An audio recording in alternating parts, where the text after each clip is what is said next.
All right, Special Agent Rudofski, we just finished with the GM OnStar data. That was 524. And again, just to remind the jury, you prepared two timelines. One is 520, which is the big one, correct? That is correct. With a more expansive timeline relevant to June 7th, correct? That is correct. And surrounding days, correct? And then this one, which is 519, which is a condensed version of this that focuses just on the hours, evening hours of the day of the murders, correct? That is correct. All right. At this time, I'm going to publish 519 to the jury, and let's discuss it.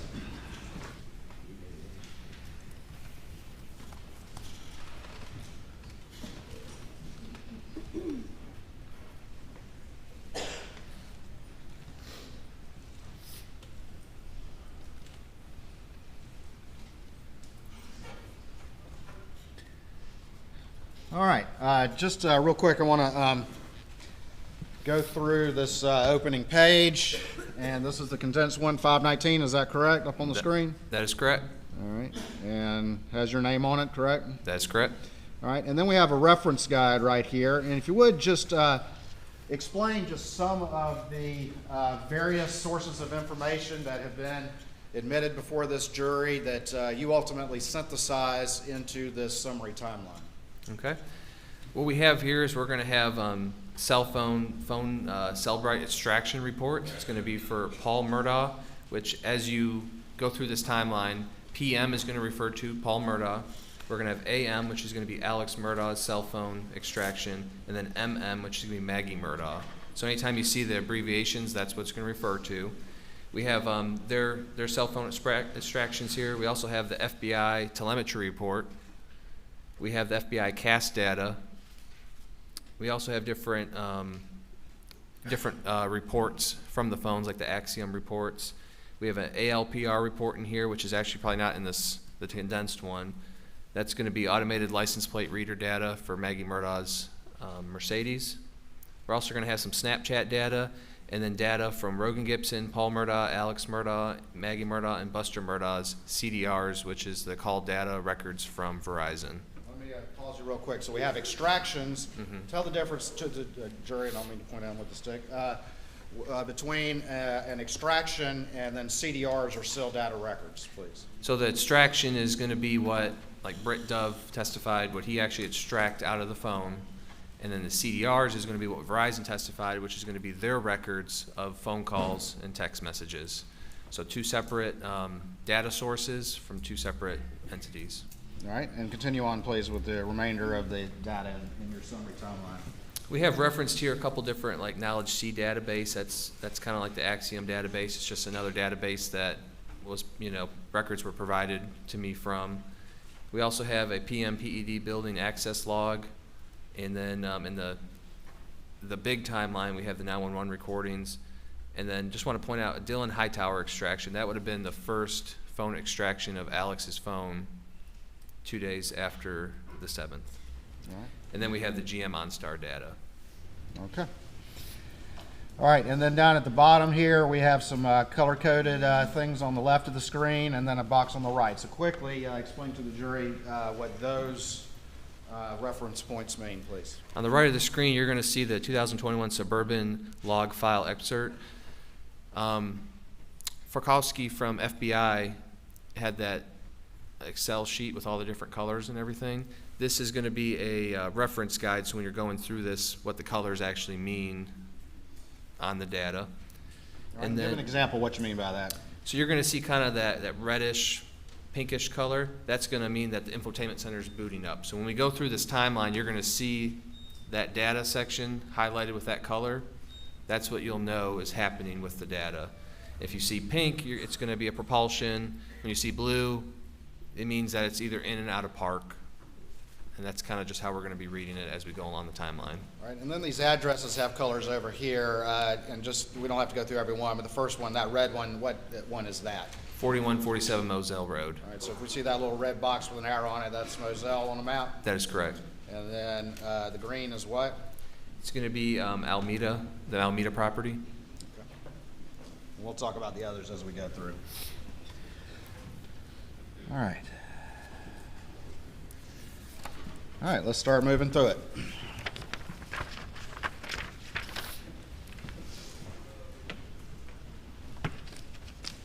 Just give me 1 second.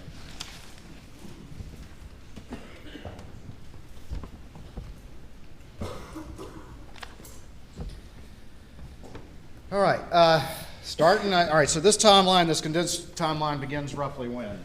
Around 6 p.m. All right, on what day? June 7th, 2021. All right, and let's start at 6:04, and I want to move through this expeditiously, and we'll stop and talk about some specific entries as we go through, okay? Okay. All right, and so starting there at 6:04, does Paul Murdaugh have any phone activity? He does. He calls Will Loving.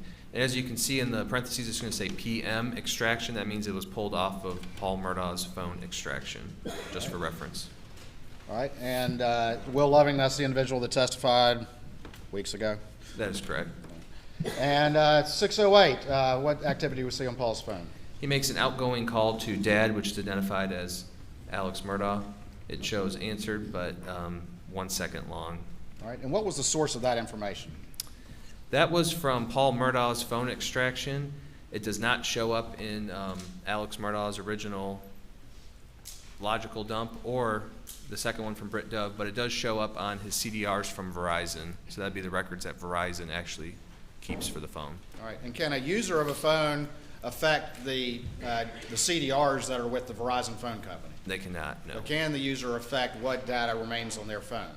Yes. And frequently throughout this timeline, do we see instances in which there was a call logged on on Alex Murdaugh's CDRs, but was missing from his phone from the extraction? That is correct. Don't leave the witness. All right. Can you explain any difference between the CDRs as it relates to Alex Murdaugh's phone and whether or not there's any missing call logs on the extraction from his phone? As we go through this extraction, you're going to see that multiple instances we're going to have calls showing on Alex Murdaugh's CDRs that we could not find on the logical extraction or the Britt Dove full extraction of Alex's phone, and that's going to be notated on the bottom if it was not in the extraction. All right. 6:09:48. Do we have any communications on Maggie's phone? This is going to be a iMessage from Maggie Murdaugh to Paul Murdaugh stating, "You okay getting little foot massage? Then I'm heading home." And that was obtained from Maggie Murdaugh and Paul Murdaugh's phone extractions. At 6:10:01, going to the bottom of this page, that being page number 2, is there another message from Maggie to Paul Murdaugh? This is also going to be an iMessage to Paul stating, "Love you and Blanca cooked you dinner." Moving on to page 3. And what does this reflect right here? This is going to be from FBI agent Matt Wild. This is going to be from his report. This is for Paul Murdaugh. You're going to identify that on the right-hand corner where it says Paul. Just for reference, anytime you see a map, if you look on the right-hand corner, it's going to tell you whose map that is for. All right. And just generally remind the jury what this map reflects, please. This is just showing generally where the cell towers are located and where the area, whenever like a phone call or text message, where it was pinging during that time for Paul. And these little red things right here with the angles on it, what do those reflect? That's going to be where the cell tower is and what angle the call would have originated or take place from. All right. And down at the bottom, what's the first time recorded for Paul's cell phone as it pings on these cell towers? It's going to be 6:17:42. And can you describe to the jury generally where these cell towers reflect Paul's phone is moving? So it'd be at the Beaufort area down the right-hand side, moving up towards Moselle, which you can see in the far right corner, that little badge-looking red dot. All right. Up here at the top center, what is that right there? That's going to be an arc. It's just a distance arc. But the red dot, what is that? The red dot, that's going to be 4147 Moselle Road. All right. And what times does Paul's phone ping off any cell tower near Moselle? 6:53 p.m., 7:05, and 7:30:05. All right, and we see a 3 right there. Does that refer, or what does that 3 refer to as it relates to that cell tower location near Moselle? It's just going to show you what side of the cell tower it's on, what arc. And what time does it first ping on on Sector 1 facing Moselle? 7:05:33 p.m.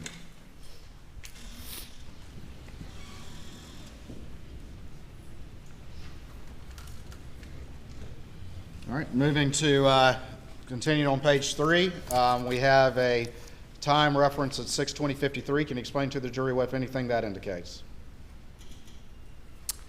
We have Maggie Murdaugh. She received a phone call from Proctor Marion. That's how it showed up in her phone. Through the phone number, it's actually Marion Proctor. That's just how it relays in the phone. And it shows rejected. All right, and after that, what, if any, communications were there? Right after that, at 6:21:28, Maggie Murdaugh sends a text message to Marion stating, "Can't talk, getting food massage, we'll call you back." That was from her phone extraction. Moving on to 6:23, are there any communications with Maggie and Paul? There are. Paul sends a message to his mom at 6:23:27 stating, "What did she make?" And then Maggie replies back shortly after saying, "Country fried steak and mac and cheese." Below that, we have a orange and blue box. What does that represent? So this is going to be from the FBI telemetry data from that Excel spreadsheet that's already into evidence. And this is just showing with that color coordination I talked about earlier. The orange is going to show a system startup. And from previous testimony, that could be, unlocking a car, locking it, getting in close range with the key fob, opening up the rear hatch. Just something that makes, when you get in your car, you kind of hear that noise before you start it up, the telemetry. It's just inner workings, anything could really cause it.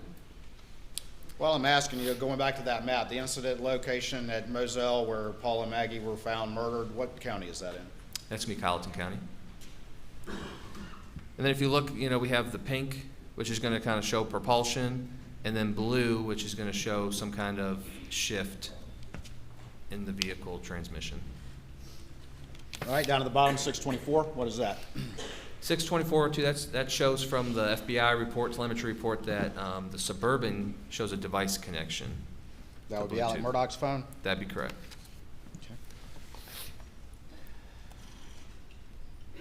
Moving on to 6:24 p.m. Is there any data points as it relates to the defendant's Suburban?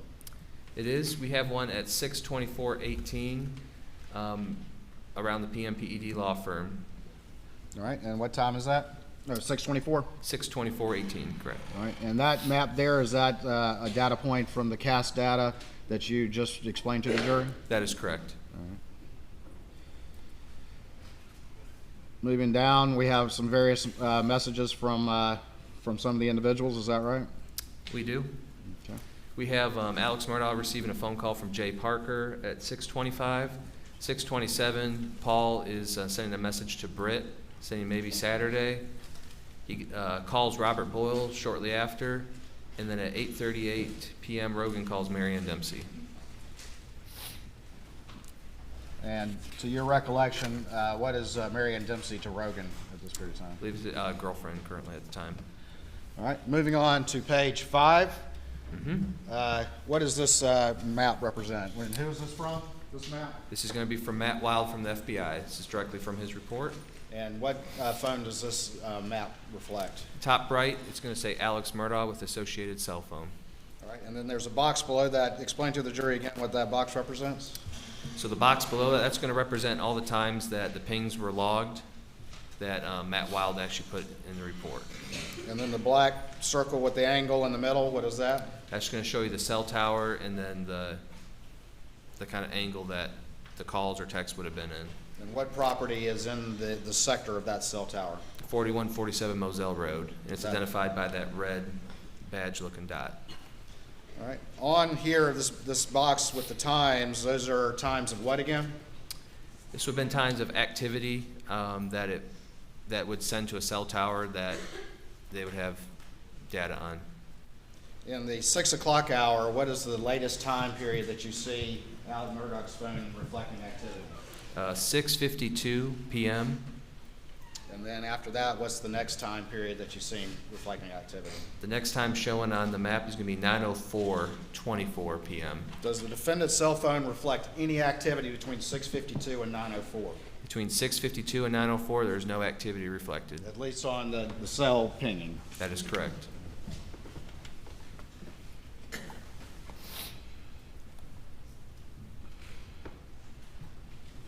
All right, at 6:40:01, what activity, if any, is reflected?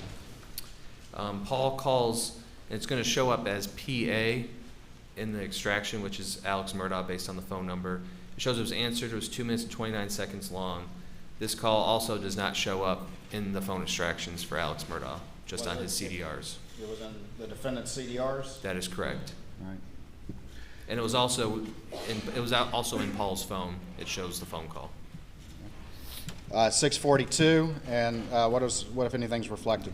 We have a Suburban device connection to iPhone from the FBI report at 6:42:48, and at 6:42:54, we show the Suburban arrives at 4147 Moselle Road based on the GM OnStar data.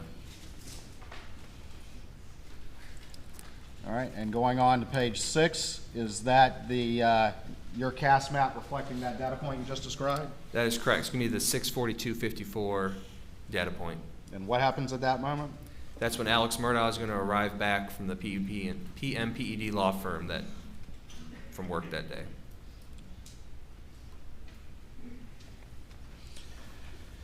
All right, moving on. 6:43:50, what if any activity do you see? It shows that Maggie Murdaugh's phone had a missed call from PA, which is Alex Murdaugh. It shows missed, but also it shows up in Alex Murdaugh's CDRs, but does not show up in either one of the phone extractions. All right, and moving on, we have a couple of the orange and white boxes. Tell the jury again what those reflect. So these are just going to reflect some kind of system boot up. Doesn't mean the car moved or did anything. It just means that door was opened. It just something triggered the car to kind of do a little internal boot up from previous testimony. At 6:53:44, what if any activity do you see? Paul Murdaugh calls John Marvin. It shows 1 minute and 42 seconds long, and that's based off of Paul's phone extraction. So your understanding, when you see those times of the call lengths, does that also include connection time as well? It does. Based on previous testimony from Verizon, that could include how long it takes to get the actual network connected. All right, and then at the 7 o'clock hour, what if any communications are on Paul's phone? So Paul sends a text message to Claude CB Rowe saying, "Are you coming tomorrow?" And then shortly after, he sends another text saying, "Sunflowers died. We need to plow them under ASAP." And that was based off his phone extraction. Moving on now to page 7. Do we have some activity at 7:02:29? We do. Maggie Murdaugh calls Alex Murdaugh. It shows 2 seconds, and this also does not show on Alex Murdaugh's extraction. It shows on his CDRs, and it also shows on Maggie's phone that Maggie called Alex, but does not show on Alex's phone that call was there. Missing from his phone, though, correct? That is correct. All right. Missing in the call log of the phone. All right, 7:03 to 7:11. What, if anything, is reflected on Alex's phone? His phone's showing approximately 165 steps taken during that time frame. And then what happens at 7:04? 704, through the catch data database, it shows that Paul Murdaugh is at the residence of 4147 Moselle Road. Does Maggie's phone reflect any activity as we move on to the 7:04 time period? Her phone showed that between 7:04 and 8:17, her phone showed a Bluetooth connection to MBUX 95224, which is her Mercedes-Benz. And so anytime we see MBUX 95224, what, if anything, does that represent? That's going to reflect her Mercedes-Benz. MB for Mercedes-Benz? That is correct. All right. Moving on, at 7:05, does Maggie call anyone? She does. She calls Marion at 7:05:13. It shows answered 7 seconds. At 7:05:55, is there any reflection of the communication between Alec and Maggie Murdaugh? There is. Alex sends a message to, in his phone, it's Maggie May, stating, "Paul said you were getting a petty. Call when you done." That's from the Alex. That's from the extraction. Moving on, do we have any communications between Maggie and Paul during this time period? At 7:05:32, we have Maggie calling Paul. It shows answered 1 minute and 31 seconds. And then does Maggie attempt to call Marion again? That's correct.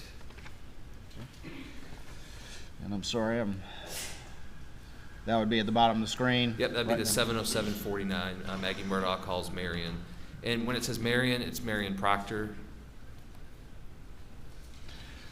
All right, moving on to page 8, we have another map. Can you generally explain what this represents to the jury, please? So in the top right-hand corner, we have Maggie Murdaugh with the associated phone number. We have 2 points, 4147 Moselle Road in the red, and the green's going to be the Almeida property. When you're looking at this map, number 1's going to be closer to Charleston, and it's working its way. Maggie is working her way towards Moselle in this map. All right, and the first time period you see on dot number, this numbered 1, It's going to be 7:07:49 and p.m. the latest time period you see on the dot that's numbered 5. That is correct. That's going to be in the Walterboro area. It's going to be 7:50:20. 7:50:20 is going to be the latest dot, and that's in the Walterboro area.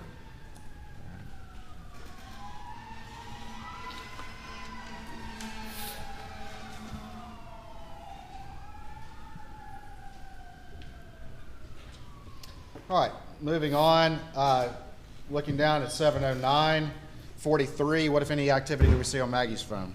Maggie calls her mom. It shows answered 8 minutes and 17 seconds long. Would that be Ms. Brandstetter? That is correct. We have an orange box. Tell the jury that quickly, please.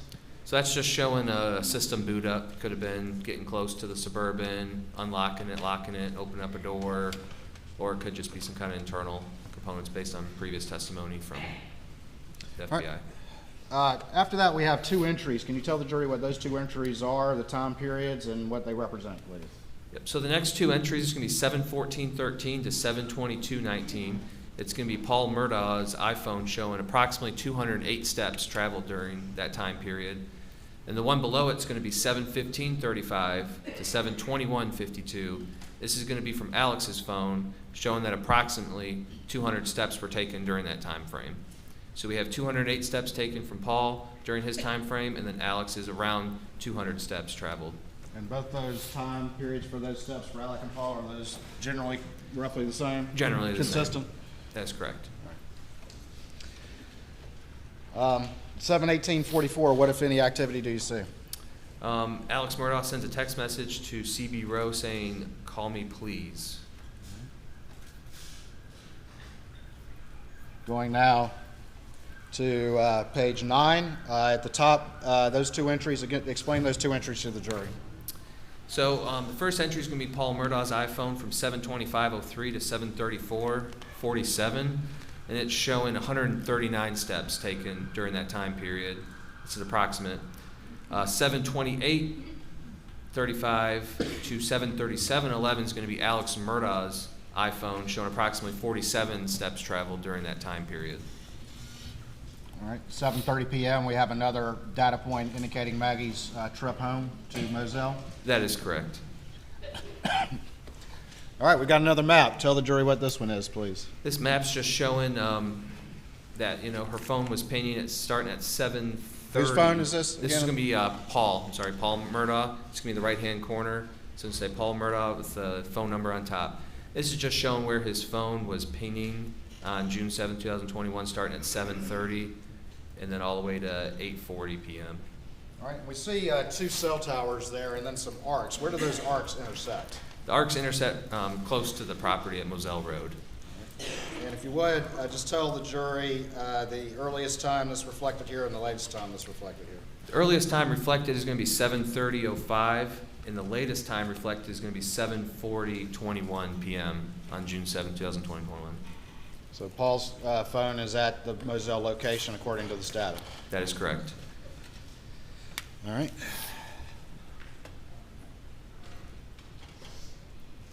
Bottom of page 9.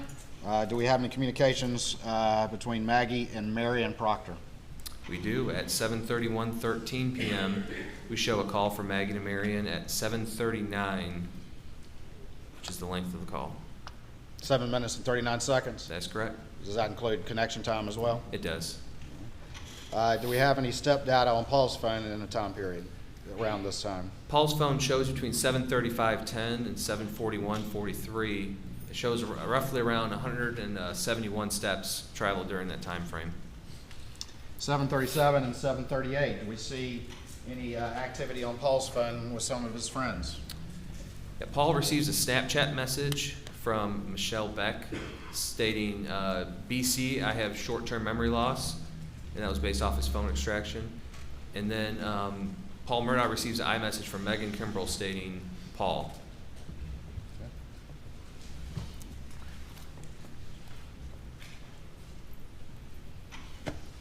All right, moving now to page 10.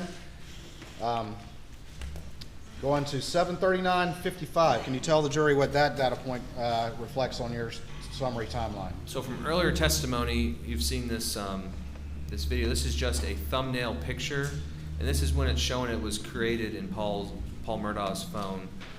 And we have a little screenshot of the creation time.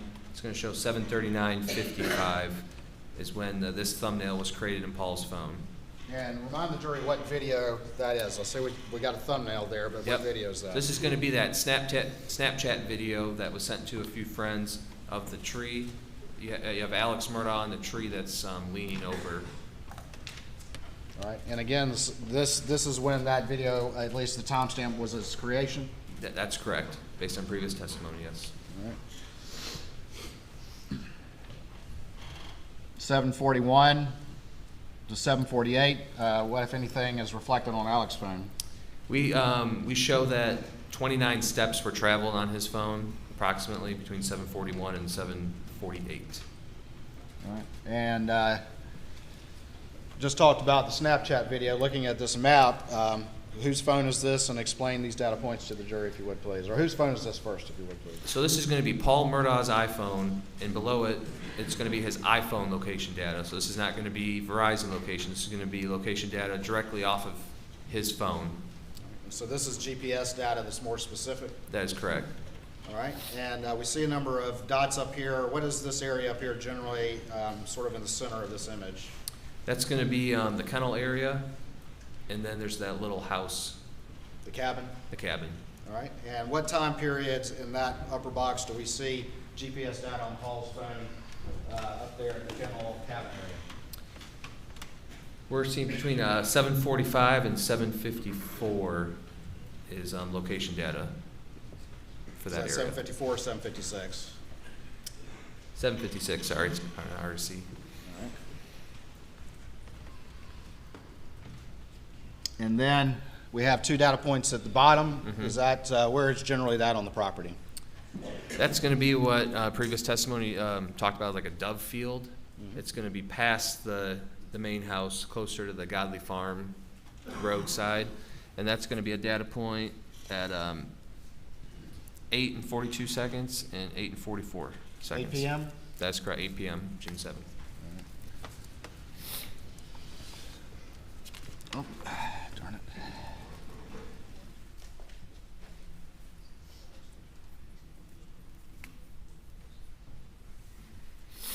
And then down at the bottom of page 10, is there any step data on Paul's phone? There is. It shows approximately 89 steps traveled From during what time periods?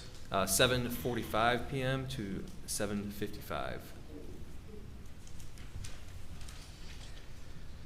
Moving on to page 11, we have a map. Tell the jury whose phone that is and what that data point is, please. So this is going to be Maggie Murdaugh's phone. This is going to be Verizon location data. And what we see here is the tower and then the arc of the tower. This is going to be in the Walterboro area. The time is 7:50:03 p.m.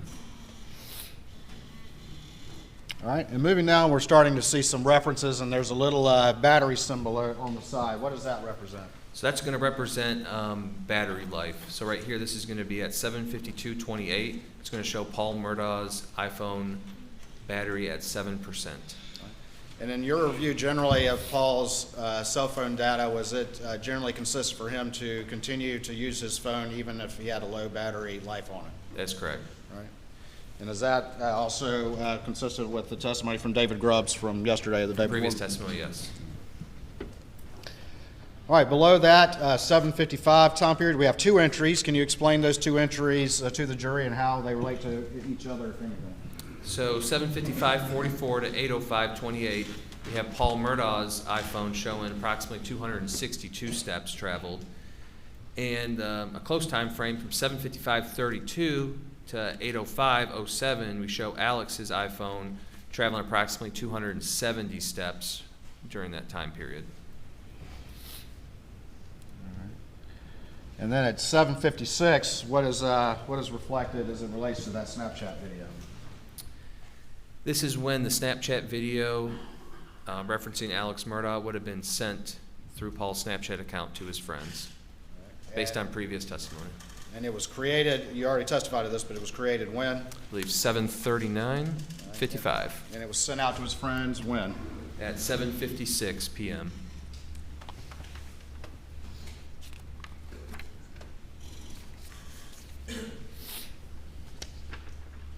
Moving on to page 12 at 7:57, does one of his friends respond? Yes, he receives a Snapchat message from Brian Murdaugh Oops, sorry. stating, "Damn, man, needs some straps, oh it." All right. Now we're moving into the 8 p.m. hour on June 7th, 2021, is that correct? That is correct. All right, we have a map here. First of all, in the right corner, whose phone is this? This is going to be Paul Murdaugh's phone. This is going to be his iPhone location data. And starting up at the, it's sort of the top center, more to the right. Where does that location generally? That's going to be the little cabin on the property. All right. And what is the data point? What's the time on that data point up there? I believe it says 8:06:20 p.m. All right. And then we see the dots sort of moving down. And in what direction are they generally moving? That's moving towards the main house on the property. All right. And then down at the bottom of the screen, at what time do we see that data point stop at the main residence? 8:14. What's the first data point then? 8:08:45 and then 8:14. Paul's at the main PM. residence at what time? First? 8:08:45 p.m.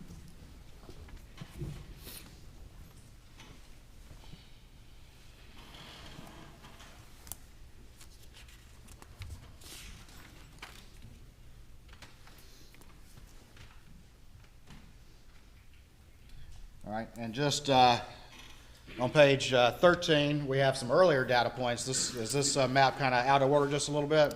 It is. So this is just going to be earlier data points at 8:05:14 and 8:04:45, just showing some location data from his iPhone. All right. So that one should have gone before this one, the one at the bottom of page 12. That is correct. Which reflects Paul again getting back to the main residence at what time? 8:08:45 p.m. Looking below, again on page 13, do we see two entries for Paul and Alex's phone? And if so, please explain to the jury what they are. So for Alex's phone, we show between 8:05 and 8:09 that his phone approximately took 54 steps traveled during that time period. And then for Paul, we show 8:05:46 to 8:15:24. We show approximately 303 steps traveled during that time period.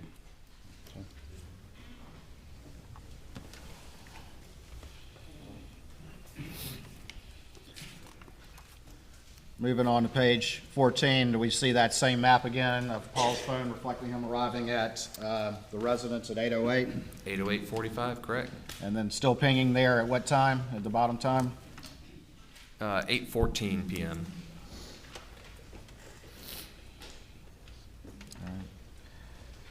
Again, at 8:07, what if anything do we see? At 8:07:20, we see that Paul is sending Snapchats to a few friends. That's based off his Snapchat records. All right, the next entry is in purple, and then there's kind of a line going from that. Explain what that purple reference, that time period references, and then the line that travels down the side of your timeline. Explain to the jury what that's going to represent generally to the various phones as we go forward. As we go forward, anytime you see purple, that's going to represent Maggie Murdaugh's phone. And for this instant, it's going to represent on the left-hand side, the line going down. Anytime you see a line next to something, that means whatever it says on the left. So if it says device locked, it means the device was locked during those other time periods. So this is going to show from 8/11/08 to 8/31/15 that Maggie's iPhone was locked. And as we move down, you can see it continue to the next page. That means during those times it's locked. All right, so we'll see multiple of those as you go forward, just explaining time periods where various devices were locked or other things were going on. That is correct. All right. Moving on to page 15, we have a map. Explain to the jury whose phone this is and what it represents. So this is going to be for CB Row, and this is a overview map. You can see Augusta, the North Augusta area, and it's showing the sector and the tower that it's pinging off of at 7/13/15 in the North Augusta area. You say 7/13 or 8/13? I'm sorry, 8/13/15. All right. So CB Rowe's phone is pinging over here, way over here in Augusta. Is that right? That is correct.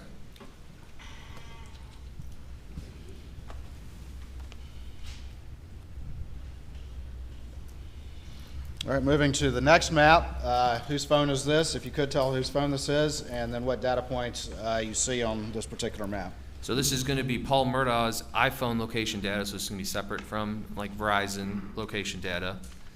And this is showing at the area of the main house, bottom left, and the data starts at 8/14 and goes all the way to 8/35/07. 8:35. Paul's phone is located where? At the main house, 4147 Moselle Road. And down at the bottom of page 15, do we have any step reference for Paul? We do from 8:15:55 to 8:21:45. We're showing approximately 140 steps traveled.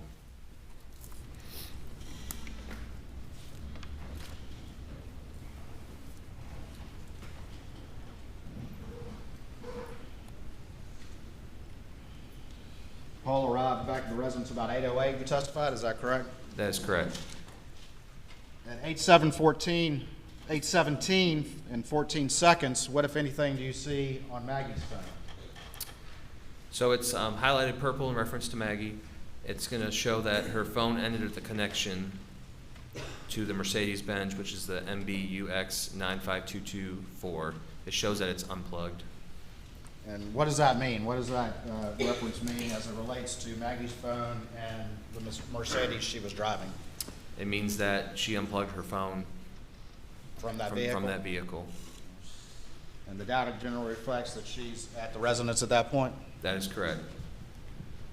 Paul 8:08, Maggie 8:17. That is correct. Alex's last data point on his phone was 6:52, right? That is correct, based on the Verizon records.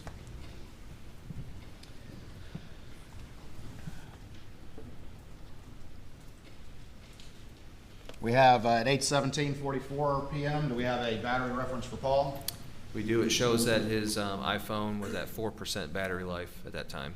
As we continue forward, do we see Paul continue to use his phone? We do. At 8:17 to 8:18, what, if anything, do we see on Maggie's phone? We're showing approximately 38 steps taken during that time frame. All right. And that would be after her phone disconnects from the Mercedes? That's correct. 8:19 p.m., what do we see on Paul's phone? We see that he connects to a PRTC Wi-Fi and that he receives a Snapchat message from Ansley Wilson stating he got the magic touch. And he also sends another outgoing text message or Snapchat message. All right. Now, PRTC, his phone connects to PRTC. What is PRTC? So PRTC is going to be the local internet telephone provider for this area. All right. So it's just showing a Wi-Fi connection. And was PRTC, to your knowledge, providing services to Moselle Road? They were providing services to the main house and then the cabin. All right, going below that, we have a series of communications. And whose communications are these going sort of back and forth, a series of communications? This is going to be Paul Murdaugh's series of communications. All right. And I'm not going to read each one or have you read each one, but are these generally communications going back and forth with his friends? That is correct.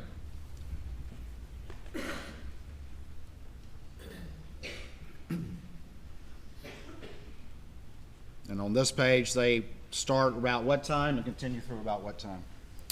Start around 8:23 and go all the way to 8:29. Well, I think we keep on going down. Yeah, about 8:30. It's about 8:23 to 8:30. all right, at 8:30 to 8:33 p.m., what, if anything, do we see on Maggie's phone? We're showing that her phone took approximately 42 steps traveled during that time period. All right.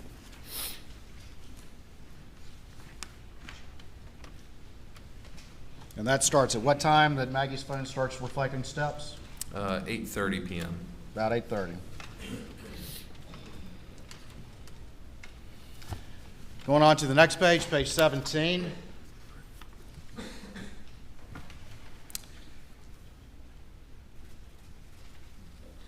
Going back just real quick on page 16, generally that series of communications with Paul and his friends, is he generally responding fairly quickly to the communications back and forth? He is either, it's their Snapchat and iMessages. He's responding and using those two applications very frequently.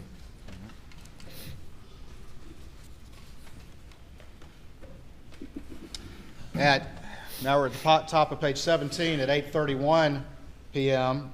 Describe to the jury generally what this data entry is. So this is going to be a group message from John Marvin Murdaugh. He's talking about how they're planning to go visit their dad tomorrow and asking if anyone else is going. Listed here, everyone that's in that group message. And that's generally a number of family members? That is correct. And the dad they're referring to is who? It's going to be Alex's dad. Mr. Randolph? That is correct. And based on your knowledge of the investigation, he had a turn for the worst health-wise around this time? That is correct. All right, well, let's talk about that very quickly. Did the defendant receive, or did his phone receive that text? His phone and Maggie's phone both received the text message. And did the defendant ever read that text, according to the phone at least? According to the phone, it was not read until the following day, 6/8 of 21 at 1:44:49 p.m. And that text came in at what time? 8:31 on the dot. And did Maggie read that text right away, at least according to the phone, her phone? She did not. All right. And when did her phone finally read that text? Around 8:49:26. What time? 8:49:26 is when Maggie read that text. 8:49. 8:49.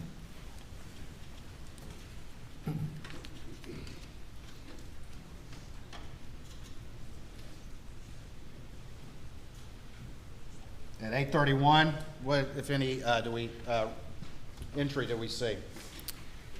So at 8:31:15, Maggie Murdaugh's phone unlocks and does orientation changes. And then at 8:31:18 to 8:49:26, we show that her phone was locked. At 8:31, there's an orientation change. Does the data reflect that her phone was unlocked at that period of time? That is correct. All right. And then what happens after that at 8:31 and 18 seconds? Her device is locked until 8:49:26. 8:49:26, is that correct? 8:49:26. All right.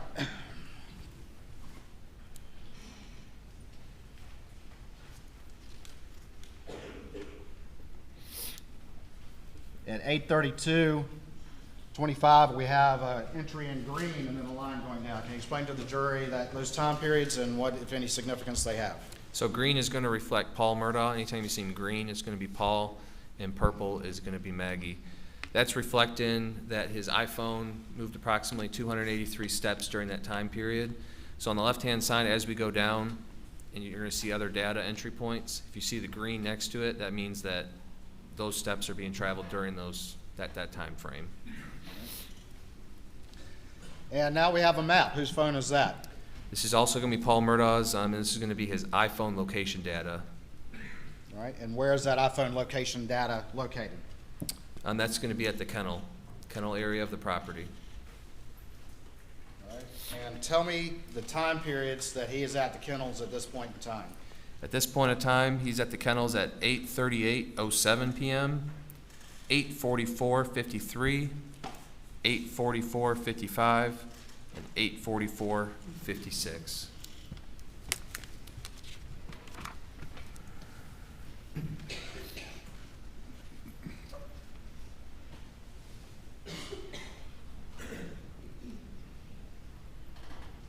What happens at 8:40 while Paul's phone is at the kennels?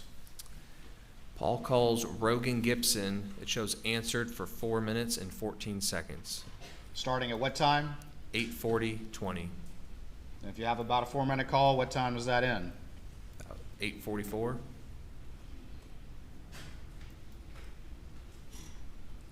At 8:44:34, what, if anything, does Paul's phone indicate? So at 8:44:34, Paul Murdaugh initiates a FaceTime video call with Rogan Gibson. It shows answered 11 seconds long. And that's based off of Paul and Rogan's information. And then at 8:44:55, what does it reflect on Paul's phone? This is when this video was extracted and created through Paul's phone, which shows Alex, Maggie, and, well, you can hear Alex, Maggie, and Paul in the background. That's the kennel video at 8:44. That's a kennel video that's been in previous testimony, correct?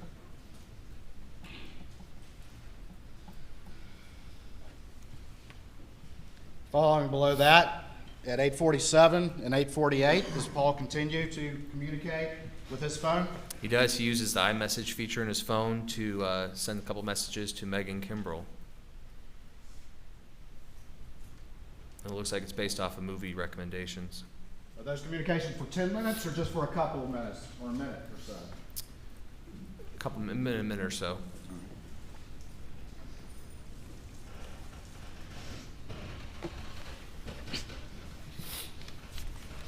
Going to the top of page 19. Mm-hmm.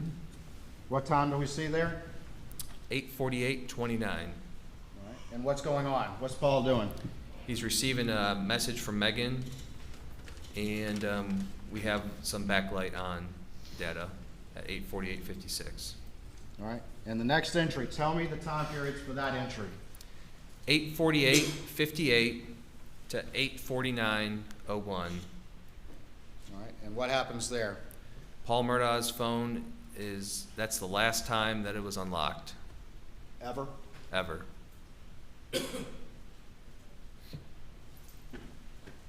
(8:49:01).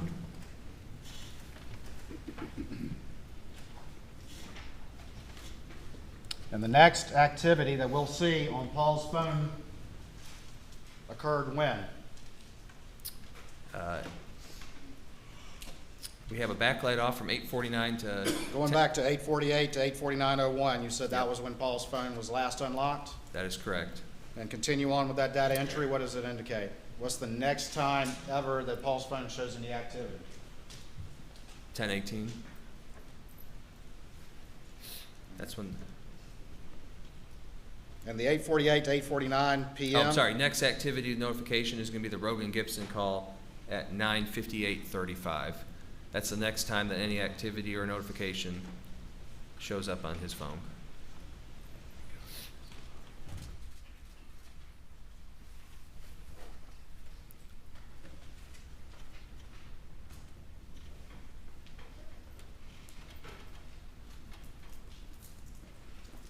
Looking at this entry with the green line on the right side, what are those time periods there, and what do they represent starting at 8:49:01?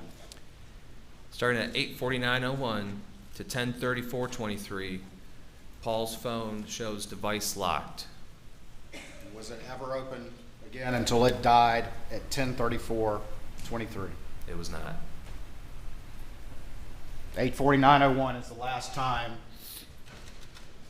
before that Paul had ever unlocked his phone. That is correct.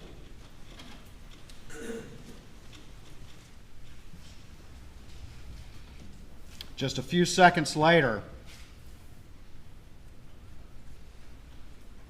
does Maggie's phone reflect any activity? It does. 8:49:26, so approximately 26 seconds later, her phone unlocks for text message notification, and it implements an orientation change. And was that text message about Mr. Randolph that you earlier referred to? That is correct, that group message. I believe it was in response to Lynn. And at 8:49:31, here in red, what happens to Maggie's phone? Just seconds later. Maggie Murdaugh's phone locks forever Forever. Until when? until it's recovered the next day at 1:10 p.m. On June 8th. on June 8th by law enforcement. Do both Maggie and Paul's phone lock forever around 8:49? They do.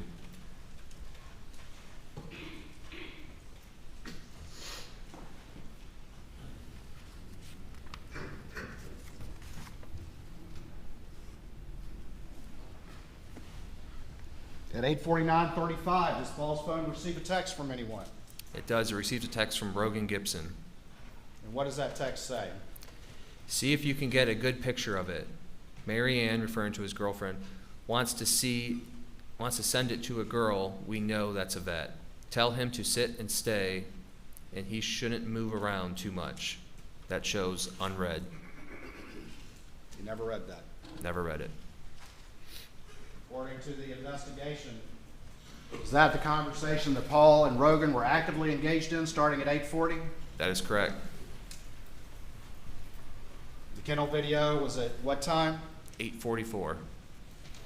And then the defendant repeatedly denied that he was ever at those kennels with the victims just minutes before their phones go silent forever. Objection. Basis for the objection. Leading. It's leading. Don't leave the witness. Restate the question. Did the defendant repeatedly deny ever being at the kennels at that Yes. time period? Yes, he did. Various interviews with law enforcement. And was that kennel video, what time was that kennel video? 8:44. And what time did Paul and Maggie's phones go silent forever? Eight. Answered it several times. Objection is overruled. 8:49 is when their phones went silent forever.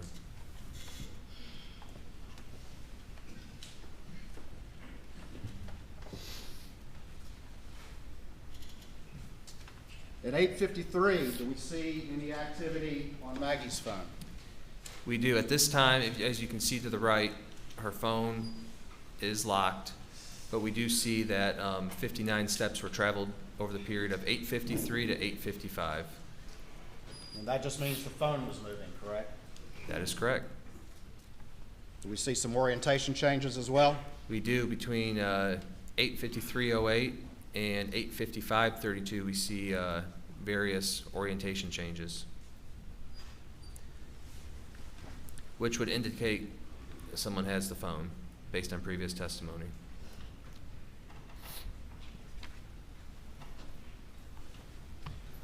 Moving on to page 20. At the top, we have 8:55, and we have a reference to a data point. Can you explain that to the jury, whose phone that is, and just generally what that is based on information gathered in the investigation? 8:55:48? 8:55:48, yes, sir. That's just a internal application running in the background for Maggie Murdaugh's phone. It's just the iPhones will take a random snapshot of what's going on in the phone. So that's just reflecting that there was some, behind the scenes stuff happening in her phone. It's not saying that someone was actively using it.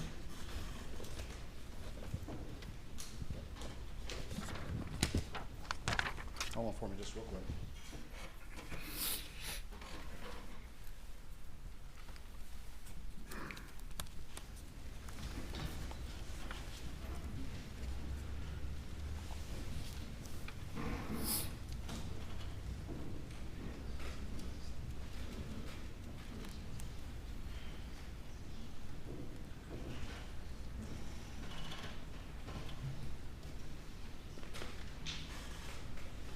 Right here at the bottom of page 13, we have a reference to step data on Alex's phone.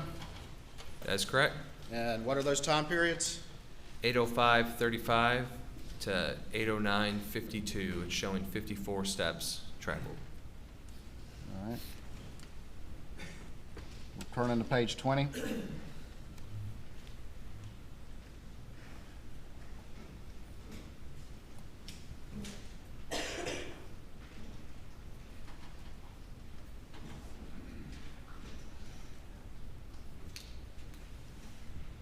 What suddenly happens to Alex's phone around 9:02? Pretty much wakes up And what data point is reflected? from 9:02:18 p.m. to 9:06:47. It shows 283 steps traveled. And how long? How many minutes, roughly? 5 minutes, 5-6 minutes. I'm going to show you what's been marked as Exhibit 521 to your testimony and see if you recognize that. I do. And tell me what that is, please. This is going to be a PACE spreadsheet for Paul Murdaugh, Maggie Murdaugh, and Alex Murdaugh that I created. All right. Your Honor, this time I would offer States 521 into evidence. No objection. Submit it.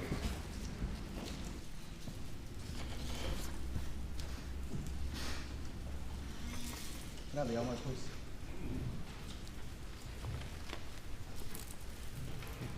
In general, if I could have the screen.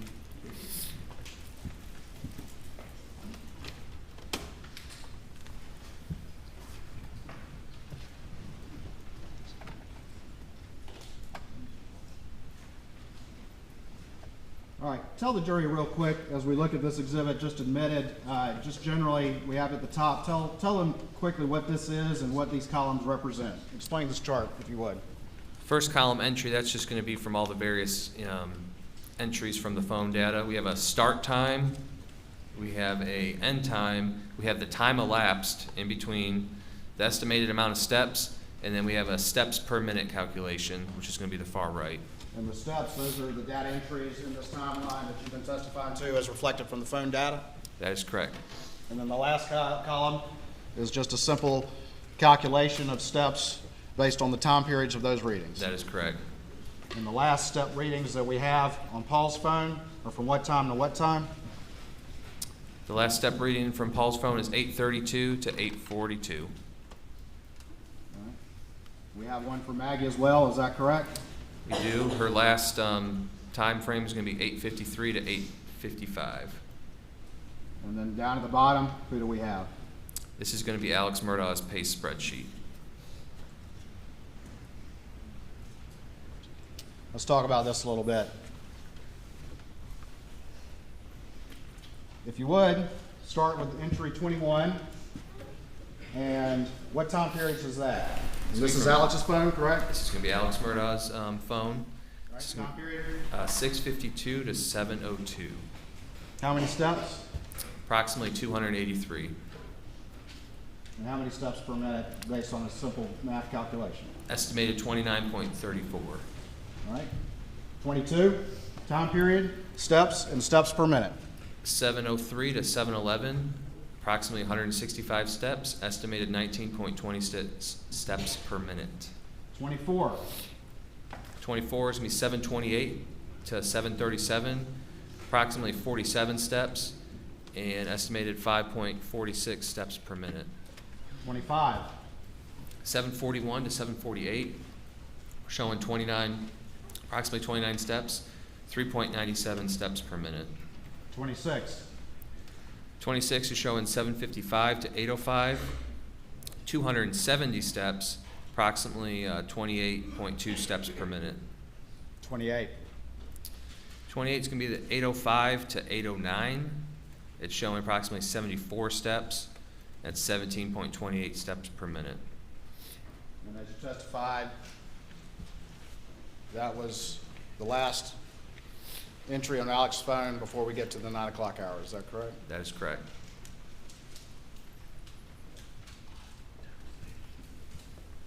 And what time was the video again?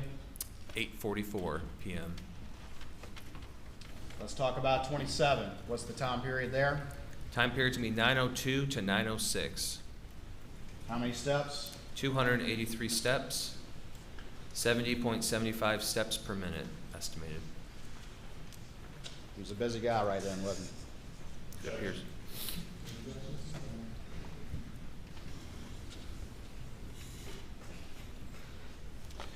What was the average steps per minute from 9:02 to 9:06? 70.75. And was that far in excess of any ratings on his phone in those prior entries? According to this table, yes. Could I have the computer back again, please?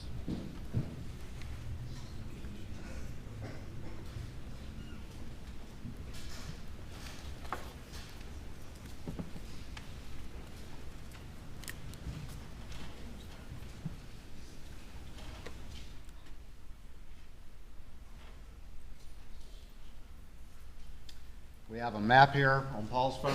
Tell me very quickly what that represents. We do. This is going to be based off of Verizon records for Paul Murdaugh, and it's showing 903.22 and 903.30, just showing what cell towers it was pinging off of. Again, is his phone still locked during this time? That is correct. Paul and Maggie's phones are still locked at this time. Bottom of page 20, we got a pink box. What does that reflect? That's from the FBI telemetry data, just showing a system startup with the telemetry system. On which It's gonna be, vehicle? Alex Murdaugh's 2021 Suburban.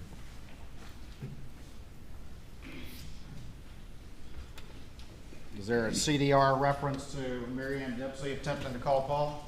There is Mary Ann Dempsey again is who? Rogan Gibson's girlfriend at the time.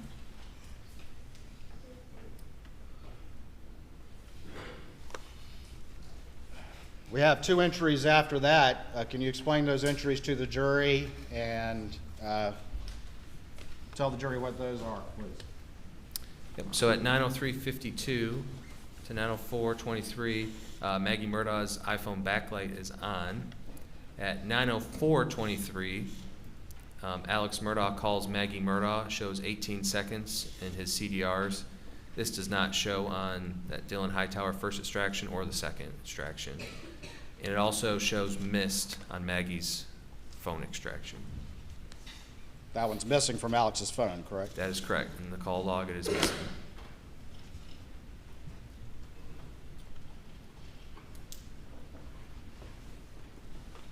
At 9:05:15, is there any activity on Alex's phone? It shows that Alex Murdaugh calls Randolph Murdaugh, 18 seconds. Does not show on Dylan Hightower extraction or the second extraction, just on the CDRs. We have a pinkish box. What does that represent? Pinkish box is going to represent that system startup for the telemetry data for the 21 Suburban. At 9:06:12, what happens?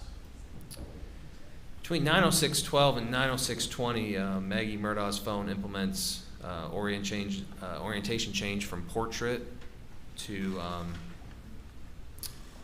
orientation sideways. That starts at 9:06:12. Yes, and it goes to 9:06:20. The orientation starts to change. What happens 2 seconds after that orientation starts to change? At 9:06:14, so that's 2 seconds afterwards, the phone receives an incoming call from Alex. Was that call on the call log when Dylan Hightower downloaded the defendant's phone? It was not.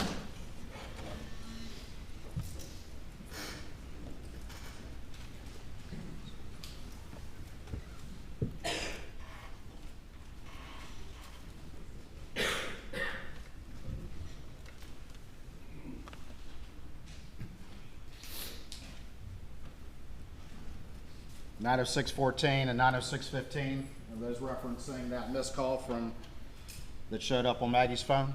That is correct.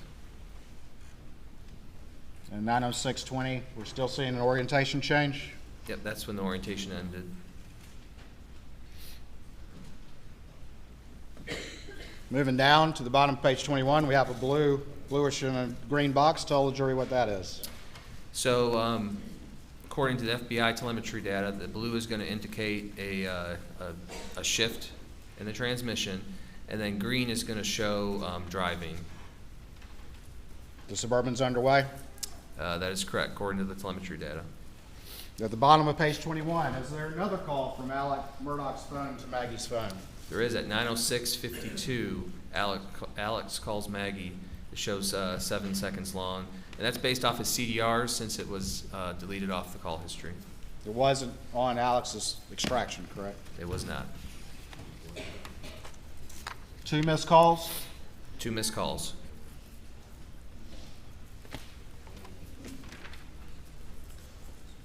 Moving to page 22, at the top, what, if anything, does Alex Murdaugh's phone show in relation to the Suburban? So it's just showing that, the device connected to the car. When you get in your car, your phone will pair. It's just showing a device connection to iPhone. And then the next entry, there's a time range there. Explain that time range to the jury and what that means. So starting at 9:07 and going till 9:44. 9 what? Sorry, 9:31:44. Her backlight is off. The backlight is off. That entire time period. That entire time period. It was on, but now for this time period from 9:07 to 9:31, it's going to show off. Going to this map, is that some of the cast data that you did, that you testified to the jury? It is. This is a previous slide that we had up. It's showing at 9:07:06. The Suburban is leaving 4147 Moselle Road. 2 calls to Maggie. Does the Suburban just take a quick right and go down this road right there to the kennels, or does it just continue straight on? It just continues straight on. Doesn't stop by the kennels for a second, does it? It, Does it stop by the kennels? his vehicle does not stop by the kennels. Keeps right on going. It's right on going to Moselle Road, makes a right.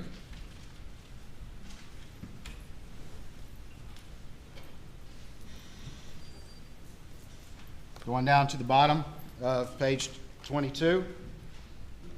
This is just another data point. It's showing the approximate location of Maggie Murdaugh's phone when it was located. And at 9:08:36, it's showing 42 miles an hour on Moselle Road. And in reference, we're coming up to Godley Farm Road on Moselle Road.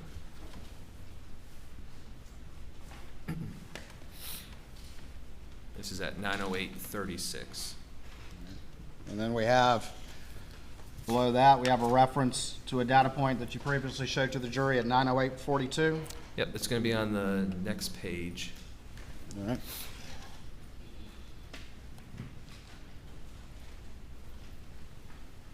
It's going to be at 9:08:42, and it's showing approximate miles per hour of 45 in reference to where the phone was found the next day. And what's the speed on the defendant's vehicle at that point? 45 miles an hour. And is Maggie's backlight off during this time period, this entire time period? Her phone is locked, yes. And the backlight is off.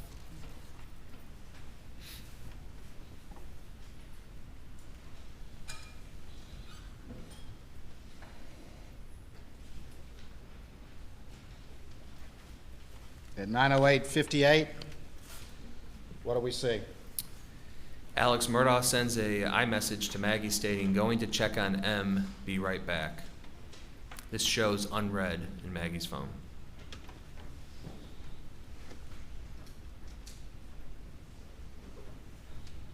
Moving on, does Alex's phone reflect a series of calls being made? It does. Tell me about the first one. First one's going to be at 9:10:47. Alex calls Buster. It shows 60 seconds long. That's based off of CDR since it's not in his phone extractions. And that's again also missing from that entire series of events around the time of the murders that was not on Alex's extraction when it was downloaded. That is correct. It's not in the call log.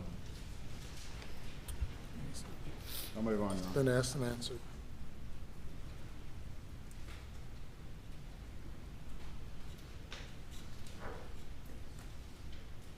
Down at 9:12:14, what if any activity is reflected on the defendant's phone? Alex Murdaugh calls Chris Wilson. It shows 42 seconds long. That's based off his CDRs because it's not in any of his phone extractions or That call log. includes connection time as well. It does.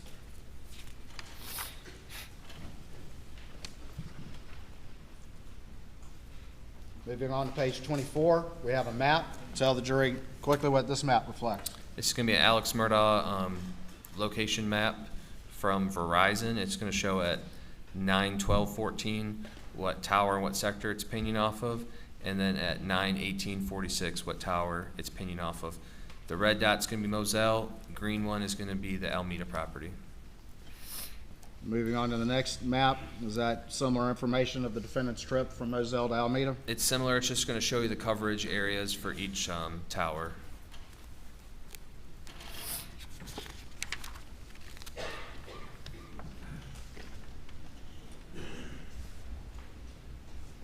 And then on page 26, what does this map reflect? This is going to be Verizon records for CB Row. Far right, the little red dot, that's going to be Moselle. Blue dot is going to be CB Row's home in Brunson. This is just showing the cell tower data at the time frame of 9:14, 9:20, and 9:21 And? in 11:37 p.m. This is close to Fairfax, just for reference. He's pinging in the arc near his home over here in Fairfax, is that right? That is correct. The And home's where's gonna be Moselle? Moselle's going to be that red dot to the right.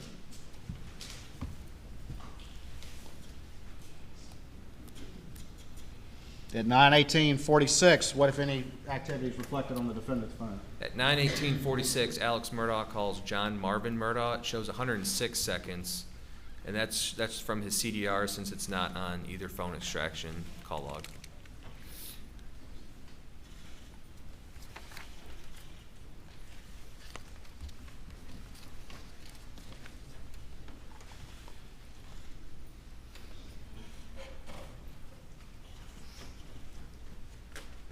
All right, we're on page 26 now. Tell the jury quickly what this map reflects. There's also going to be Verizon records from Alex Murdaugh's phone plotted. It's showing starting at 6:20:34 all the way to 9:46:35. It's showing from the cell tower in the sector of Alameda. You said 6:24 or 9:20? I'm sorry, 9:20:34. So roughly 20-minute period at Rough- Alameda? Roughly 20 minutes, correct.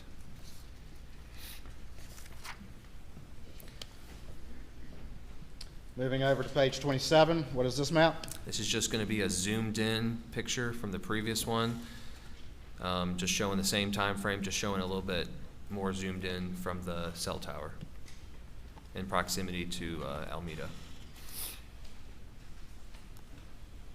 At 9:20:34, what if anything happens on the defendant's phone? At this time, Chris Wilson calls Alex at 9:20:34. It shows for 131 seconds, and we got this data from his CDR since it does not show on either one of his extractions. And during that time, Claude CB Row at 9:21:36 calls, but Alex does not answer it. And again, his phone was pinging back at his house in Fairfax at that time period, correct? That is correct. We see the blue and green box. Tell the jury what's happening with Alex's Suburban at this point. So at 21:22, which that's military time, it's going to be 9:22. Green is going to show vehicle movement, and blue is going to show transmission shifting. And telemetry is that data. consistent with the OnStar data at 9:22:49 of him arriving in Alameda? It is.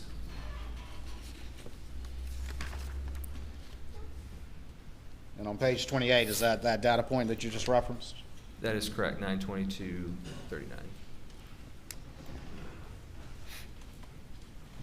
Starting about 9:22, does Alex's phone reflect any step activity? It does 9:22:39 to 9:32:14. We're showing approximately 195 steps taken on his phone. At 9:24:13, what if anything does the defendant phones reflect? He calls Libby Murdaugh, which would be his mom, shows 20 seconds long. That's from his CDRs because it's not on either phone extraction. And that would be the landline at Alameda. That is correct. After that, is there another missed call from Rogan to Paul? There is at 9:26:06 p.m. And then at 9:31:44, is that the first backlight activity on Maggie's phone since that time period you testified earlier about 9:07? That is correct.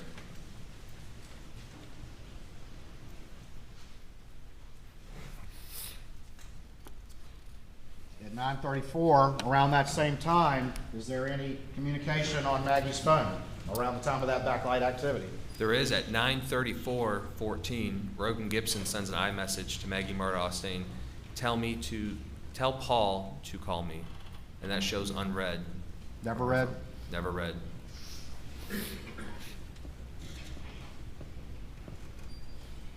Do we also have backlight activity associated with a missed call to Maggie's phone? We do at 9:34:20.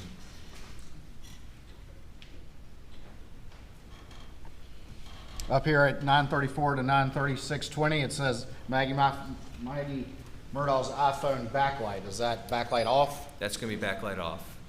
Just the off is missing from the words? That is correct. 9:35 to 9:45, 10-minute period. Is there any activity on Alex's phone? It's showing approximately 60 steps taken on his phone during that time frame. And also, as you see on the right-hand side, Paul and Maggie's phones are locked. It's referenced with the lines and the color coordination on the right-hand side. And those lines have been continuing through the past few They've been pages. continuing, correct.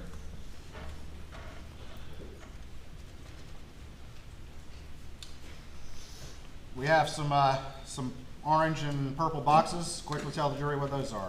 So the orange color is going to be that system startup from previous testimony from Rudofski. And then the pink is going to be engine running propulsion. And is there another missed call from Rogan to Paul? There is at 9:42:17. There's a missed call. And then we have Alex's Suburban showing a device connection at 9:42:49, which is consistent with the data All right. telemetry. Suburban's leaving Alameda around this time. That is correct, 9:43:18. We show it starting at 2 miles an hour.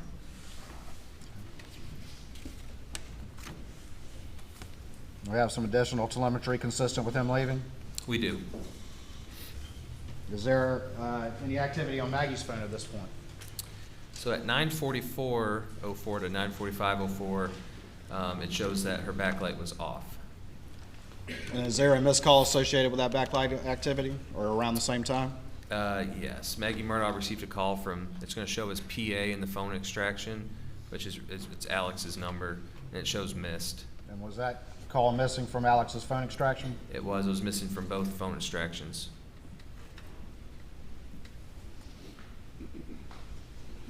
Going down to 9:46:35, what if any activity do you see?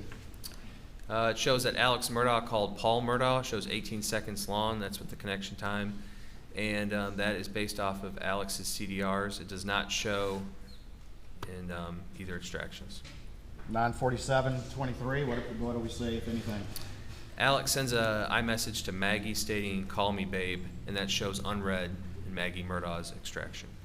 And do we see some backlight activity around the time of that We text do. message, that unread text message? We do, a couple seconds.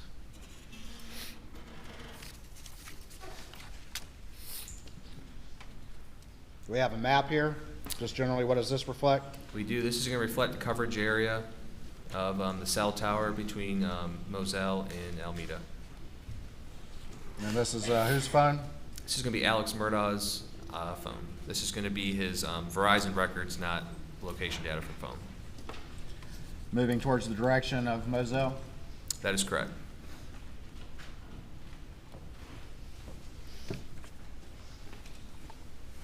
Additional maps consistent with that as testified to by Matt Wild? That is correct, just showing coverage area. At 9:52:15, what if any activity is on Alex's phone? So at 9:52:15, Alex Murdaugh sends an iMessage to Chris Wilson saying, call me if up. Just around the time where he's running 80 miles an hour? That's correct. 9:51:43 is when we have the 80.16 mile per hour.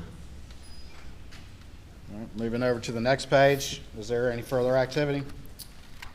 Alex ends up receiving a call from Chris Wilson at 9:52:59. Shows 42 seconds long with connection. That is also not on either extraction. And at 9:53:55, he receives another call from Chris Wilson. Shows 123 seconds, and that is on his CDRs, but not on either phone extraction. And then from at about 9:56:57, what if any activity do you see on Alex's phone?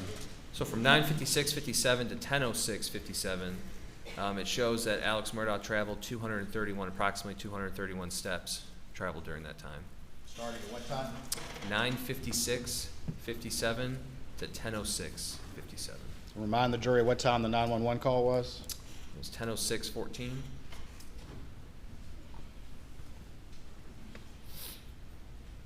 At 9:57 and 9:58, what activities reflected on Paul's records? So Rogan Gibson calls Paul Murdaugh, shows 4 seconds, and that's based off of CDRs. And then at 9:58:35, Rogan sends a text message to Paul stating, "Yo." And that hits Paul's phone? That is correct. And Is it overread? it shows unread from his phone extraction.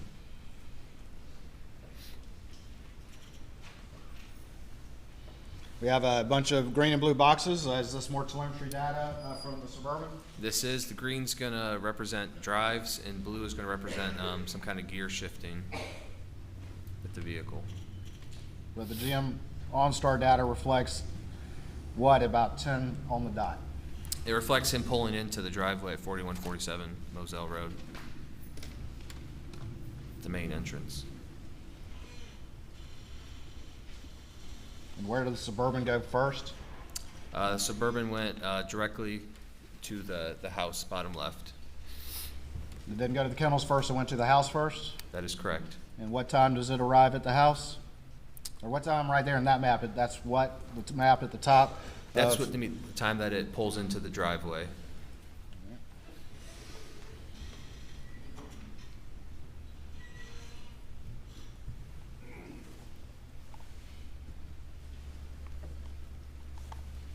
I'm sorry. Give me 1 second.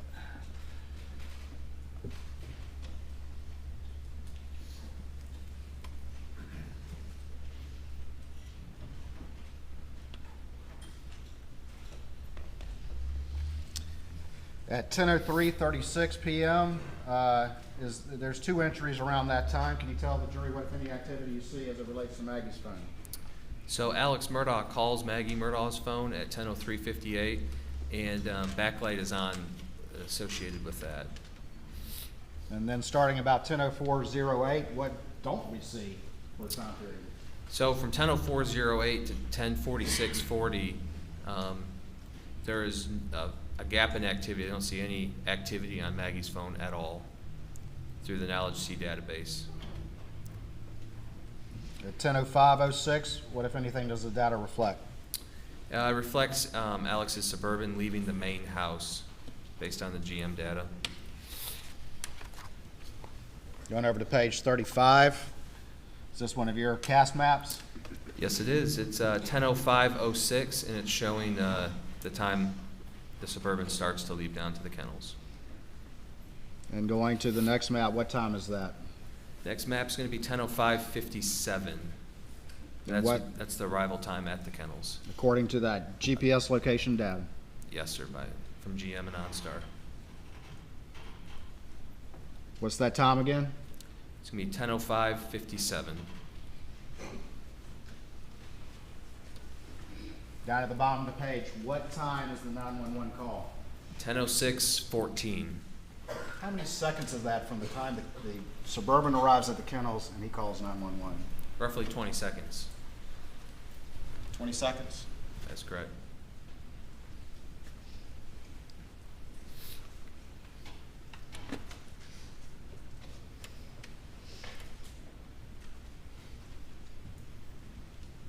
Do you recall the defendant's statements to law enforcement shortly after the crime? That he went over and checked the bodies and that sort of thing? I do. Lead the witness. What, if anything, in his statements to law enforcement did the defendant say about what he did when he arrived at the scene? The defendant stated that he went and checked on Paul and Maggie to check the bodies. And from the moment the Suburban arrived at the kennels, how long did it take for that 911 call to be made? Less than 20 seconds.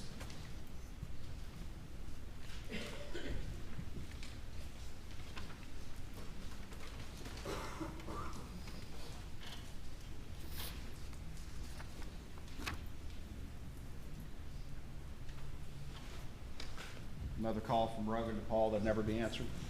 That is correct. 10:08:27, never answered.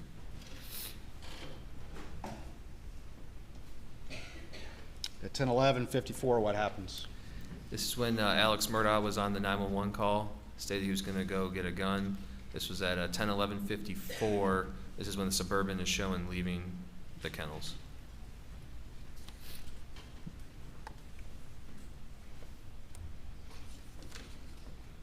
And down at the bottom of page 36, we see another map. What does that reflect? That's going to be 10:13:54. And on the next page, it's going to show the map. That's when his Suburban left the main house going back to the kennels. And what time does the location data reflect that the Suburban arrived back at the kennels? 10:14:30 is when it's going to reflect driving back to the kennels. Or approximately. This is when he's coming into the view of the kennels. And then what time does the 911 call end? So the 911 call is going to end at 10:17. And then the step data is what the 10:16:37 p.m. is referring to. That's going to be when his step data ended. I believe it was 594 steps taken. After the 911 call, does the defendant's phone reflect any activity? It does. It shows him calling Randy Murdaugh. Shows 16 seconds long with the connectivity time. And that's based off his CDRs. It was not found on either extraction.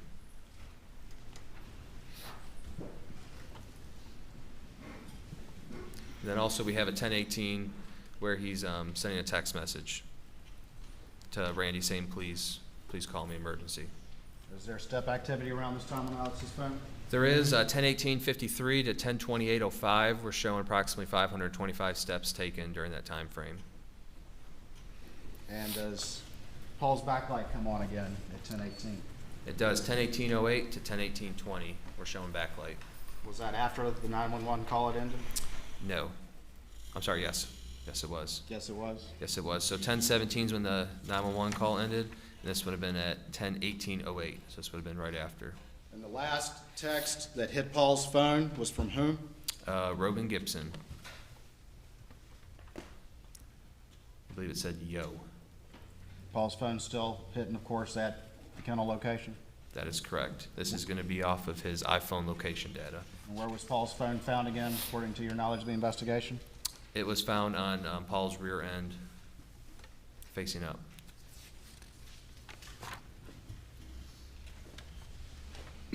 Top of page 39, we have a map. What does that reflect? This is going to reflect Verizon records for Alex Murdaugh, starting at 10:19 all the way to 11:18, and it's just showing the sector it was pinging off of, and that's in the area of Moselle Road. All right, and we have a range of times there from the 10-ish hour to the 11-ish hour p.m. with Alex phone being there. That is correct. Does Alex's phone reflect a couple of calls that were not on his extraction but in the CDRs? It does. To what people? It's going to be to Randy Murdaugh, John Marvin, and then Rogan Gibson, and then At 10 Christie. At 10:20:08, what, if any, activity does Paul's phone reflect? So Paul's phone shows a display on screen auto lock. It's been locked. It's just documenting a auto lock. Display on auto lock? Mm-hmm. And now, auto lock can be consistent with what, according to your understanding? According to my understanding is that auto lock could be, it doesn't recognize like a face, so it automatically locks, or it could be just hitting like on the iPhone, the power button on the side. And what was the last text that hit Paul's phone again? Who was it from? Rogan Gibson. And what does the defendant do just seconds later? Calls Rogan Gibson. Was that on the Dillon Hightower extraction? It was not on the Dillon Hightower extraction or the second one.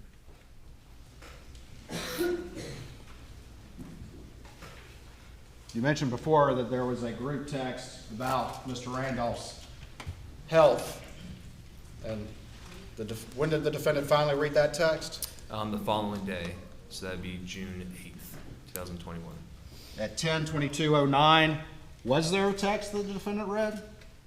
There was 10/22/09. He received a group text message from Michael Gunn and a few people saying she brought the heat from Miami boys, and it was read the same night at 10:38:42 p.m. An associated picture is below.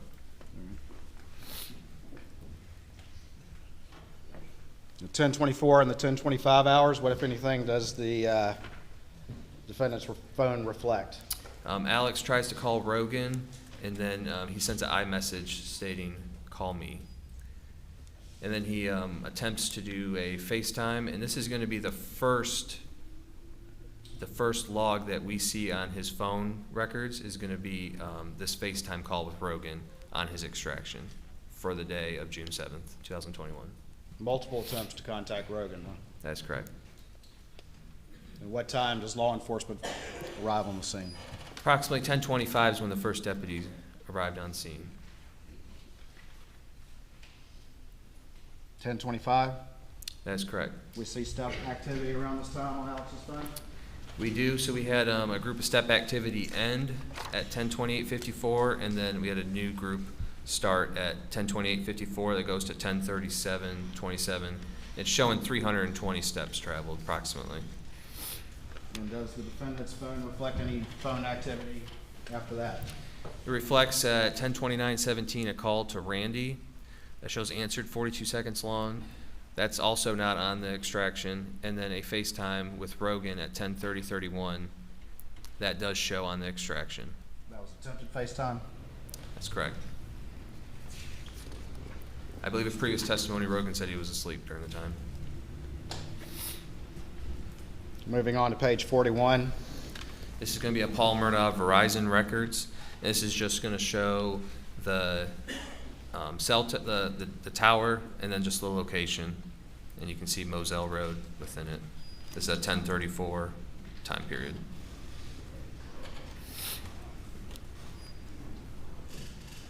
Is there a display on activity on Paul's phone, but also a phone call from Nolan Tootin around that time? That is correct.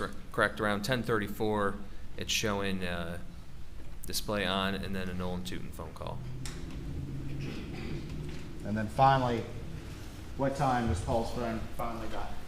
Paul's phone finally dies at 10:34:24 p.m. on June 7th, 2021. Almost 2 hours after the kennel video? That is correct.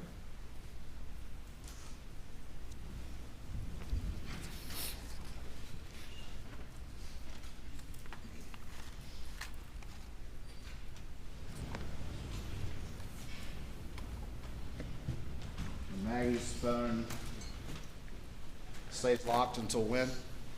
The following day, June 8th, around 1:10 p.m. when the investigators find it. When the investigators find it. That is correct.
I'm going to show you a couple of exhibits. We're almost done, and everybody's hungry. Show you what's been marked as 523. To your to this trial, states 523. Do you recognize that? I do. And tell the jury just where that's from, please. This is going to be a text message I retrieved from one of the Cellbrite extraction reports. It's me from Paul to Alex. Your Honor, this time I'd offer states 523 into evidence. Your Honor, we would renew the previous objections, have no additional objections. Or 403. I see the exhibit.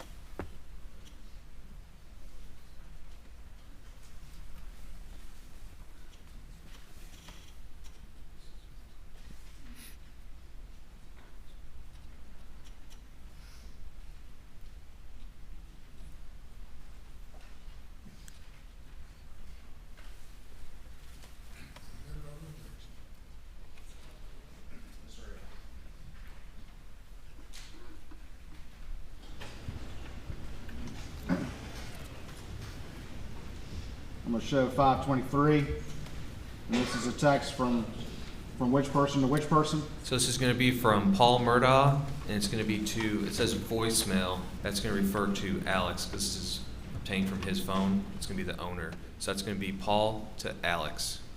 And what's the date? The date is going to be May 6, 2021 at 10:52:13 a.m. And what does it say? It says, I am still in EB because when you get here, we need to talk. Mom found several bags of pills in your computer bag. And this is again from Paul to Alex on May 6.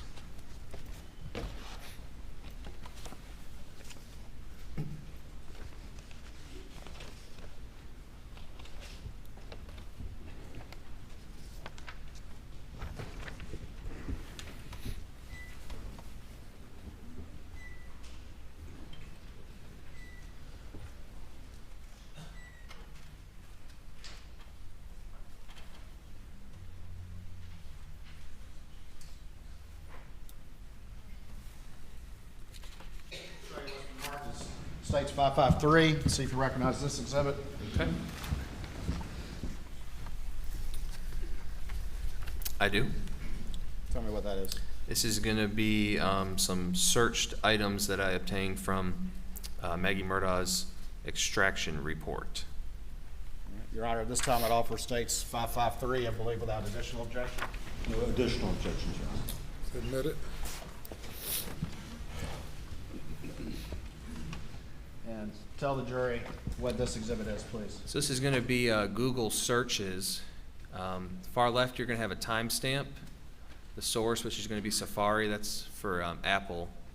And then the value is going to be the searched item. And on May 26, 2021 at 11:21 p.m., Maggie searched green gel pill P30. She also searched 11:20 p.m. Green gel pill P30, white pill 30 on one side RP, and if you look to the right, you're going to see a column that says deleted. That one is showing yes has been deleted, and then if we go down to row number 4, it's going to be May 6, 2021 from Safari, white pill 30 on one side RP, and that's also shown deleted.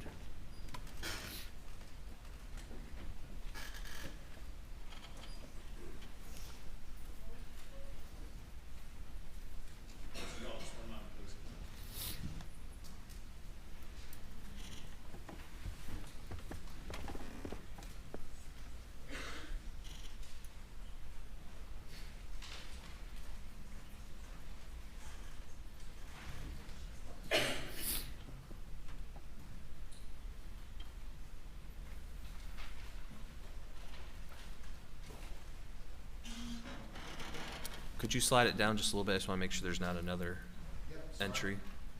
Okay.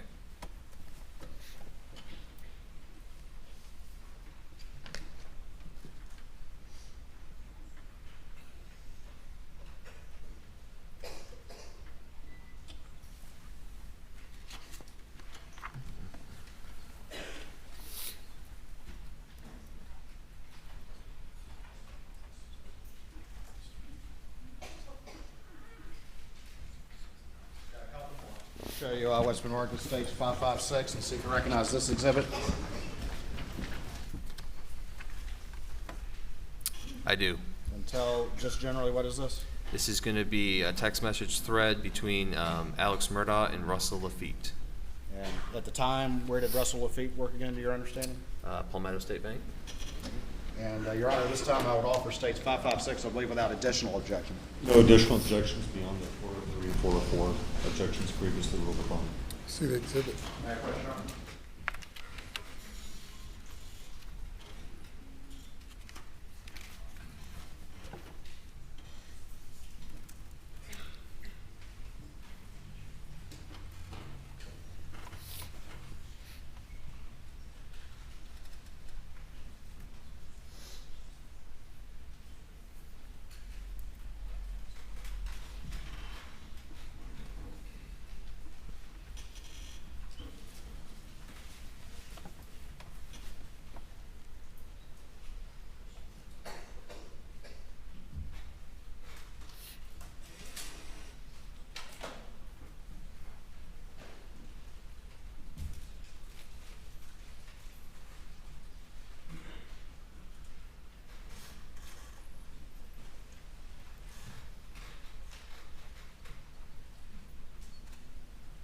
Submit no objection.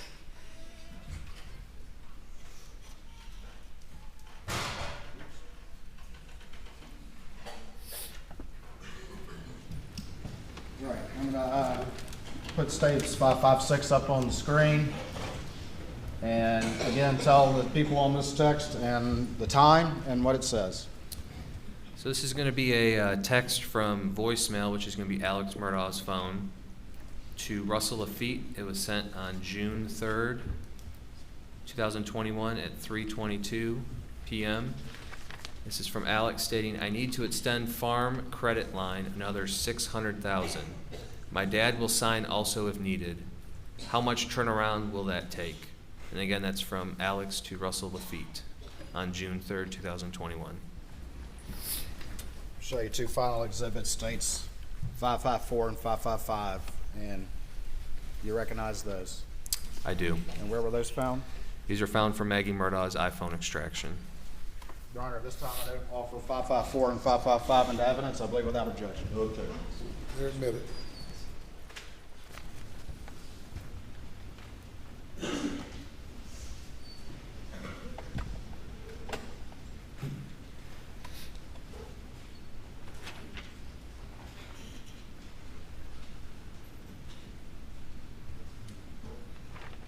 States 554, who is that? It's going to be Maggie Murdaugh and her sister.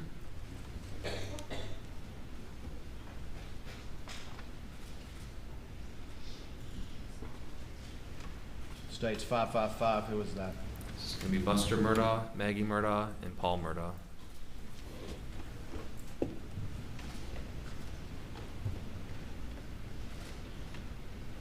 Thank you, Special Agent. Please answer any questions the defense may have.